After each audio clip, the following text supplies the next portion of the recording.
প্রিয় অষ্টম শ্রেণীর সকল ছাত্রছাত্রী, আশা করি তোমরা সবাই খুব ভালো আছো। তোমাদের প্রথম পর্যায়ক্রমিক পরীক্ষা বা প্রথম পরীক্ষার ইতিহাসের একটি সাজেশন পত্র দেখে নাও।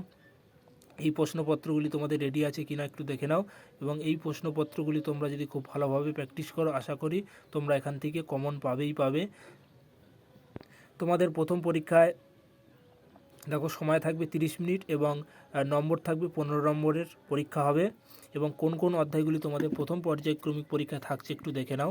দেখো, প্রথমে থাকছে তোমাদের ইতিহাসের ধারণা, আঞ্চলিক শক্তির উত্থান, উপনিবেশিক কর্তৃত্ব প্রতিষ্ঠান। এই তিনটি অধ্যায় তোমাদের প্রথম পর্যায়ক্রমিক পরীক্ষা থাকছে।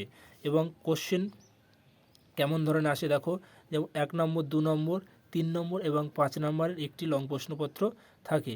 এবং তোমাদের 5 নম্বরের প্রশ্নটাকে যেমন 2+3 বা 1+4 এইভাবে টুকরো টাইপের প্রশ্নপত্র বানানো হয়। দেখো, প্রশ্নপত্রগুলি একটু দেখে নাও। এই প্রশ্নপত্রগুলি তোমাদের রেডি আছে কিনা একটু দেখে নাও, বা রেডি না থাকলে খুব ভালোভাবে এইগুলো প্র্যাকটিস করো, এখান থেকে তোমরা কমন পেয়ে যাবে। দেখো, 1 নম্বর দিকে আছে কে কবে এশিয়াটিক সোসাইটি প্রতিষ্ঠান করেন। এবং 2 নম্বর দেখো, দস্তক কি টিকা, এটি একটি টিকা। 3 নম্বর, ব্রিটিশ রেসিডেন্সির কাজ কি বা কাকে বলে, খুবই গুরুত্বপূর্ণ প্রশ্ন, এই প্রশ্নটা প্রায় আসে। তবে 4 দাগে ফারুক সিয়ারের ফর্মুলাগুলি কি, খুবই ইম্পর্টেন্ট প্রশ্ন, ভেরি ইম্পর্টেন্ট। এবং অধীনতামূলক মিত্রতা নীতি, সপ্তবিলাপ নীতি, মেকলে মিনিট কি বা লর্ড মেকলের শিক্ষা সংক্রান্ত প্রতিবেদন লেখো, খুবই গুরুত্বপূর্ণ প্রশ্ন, এই প্রশ্নটা প্রায় আসে। এবং তারপরে দেখো, উডের ডেসপ্যাচ কি, এর 2টি সুপারিশ লেখো, খুবই গুরুত্বপূর্ণ প্রশ্ন।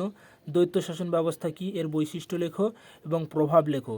বা দ্বৈত শাসন ব্যবস্থা কাকে বলা হয়, এর বৈশিষ্ট্য এবং এর ফলাফলগুলি লেখো, খুবই গুরুত্বপূর্ণ প্রশ্ন।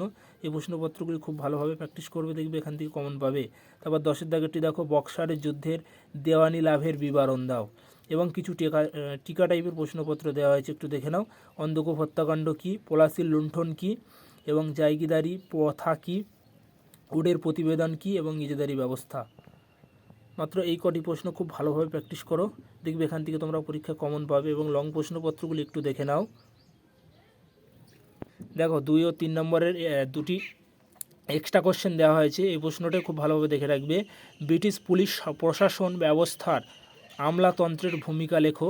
এবং তারপরে দেখো, লর্ড কর্নওয়ালিসের বিচার বিভাগীয় সংস্কারগুলি আলোচনা করো। এবং 5 নম্বরের লং প্রশ্নপত্রগুলি একটু দেখে নাও। এই প্রশ্নপত্রগুলি তোমরা খুব ভালোভাবে প্র্যাকটিস করো, দেখবে এখান থেকে তোমরা পরীক্ষায় কমন পাবেই।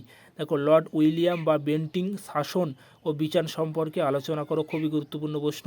এবং সিরাজউদ্দৌলার সাথে ব্রিটিশ ইস্ট ইন্ডিয়া কোম্পানির বিরোধের কারণগুলি কি।